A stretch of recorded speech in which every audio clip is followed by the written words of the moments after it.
नमस्कार, आप देख रहे हैं SPN9 न्यूज और मैं हूं आपके साथ मनीष कुमार सैनी।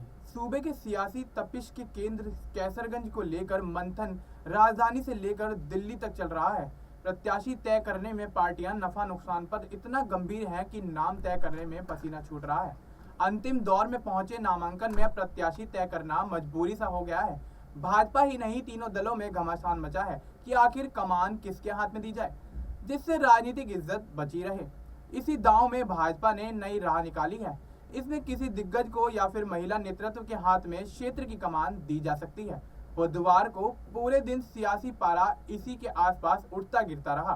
कैसरगंज की नुमाइंदगी कर रहे सियासी अखाड़े के दिग्गज से भाजपा ने आंख क्या फेरी, दावा तय करने में देरी की इंतहा हो गई। सजे मैदान में सियासी सेना पूरे एक माह से कदमताल कर रही है। सेनापति के ना होने से जंग छिड़ ही नहीं पा रही है। कैसरगंज के चुनावी इतिहास में ऐसा पहली बार हुआ है कि कोई दल प्रत्याशी तय करने की हिम्मत नहीं जुटा पा रहा है। बुधवार को राजनीतिक गलियारों में कई नाम सामने आते रहे।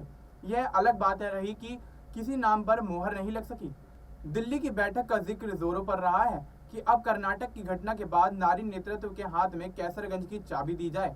इसके लिए समाजवादी घराने की बहू जो भगवा रंग धारण किए हैं का नाम भी चर्चा में रहा है।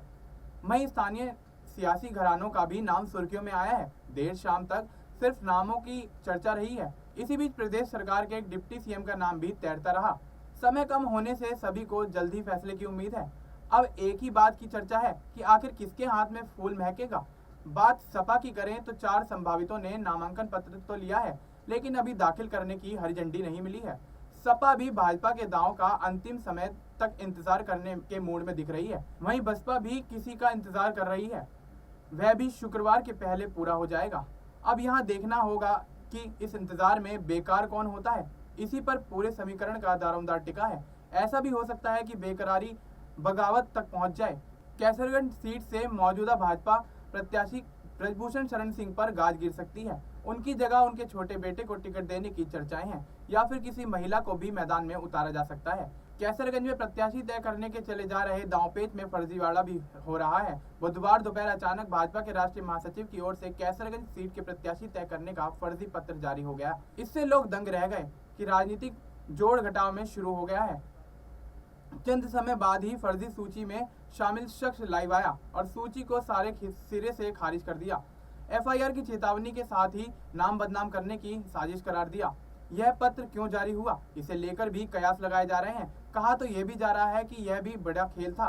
टिकट तय होने की दौड़ लखनऊ से लेकर दिल्ली तक चली आ रही है। सीएम के महाराष्ट्र चुनावी रैली में होने के कारण पार्टी के दिग्गज नेताओं को मायूसी ही हाथ लगी है। वहीं दिल्ली से भविष्य तय होने की चर्चाएं जोर पकड़ रही हैं। माना जा रहा है कि दिल्ली के दिग्गज बड़े फैसले की ओर बढ़ रहे हैं। दबदबा और दाबम दाब की ओर बढ़ रहे कदम रोककर अखाड़ेबाज की खामोशी भी चर्चा में है। 2 दिनों से सियासी फिजा से दूरी क्या बनाई कि तेजी से लोगों की निगाहें उनके दांव पर टिक गईं। जरवल रोड के देवकुमार कहते हैं कि यह चुप्पी बड़े संकेत दे रही है। आने वाला वक्त ही बताएगा कि क्या होने वाला है। फिलहाल रोहित तो भरोसा जताते ही हैं कि भाजपा को उन पर भरोसा है, लेकिन टिकट न मिलने पर यह खामोशी बड़ा बदलाव लाएगी। वह मैदान में आए तो परिणाम पर असर होना तय है। देश और दुनिया की तमाम बड़ी अपडेट्स के लिए आप देखते रहिए SPN9 न्यूज। मिलते हैं आपसे अगली वीडियो में, तब तक के लिए नमस्कार।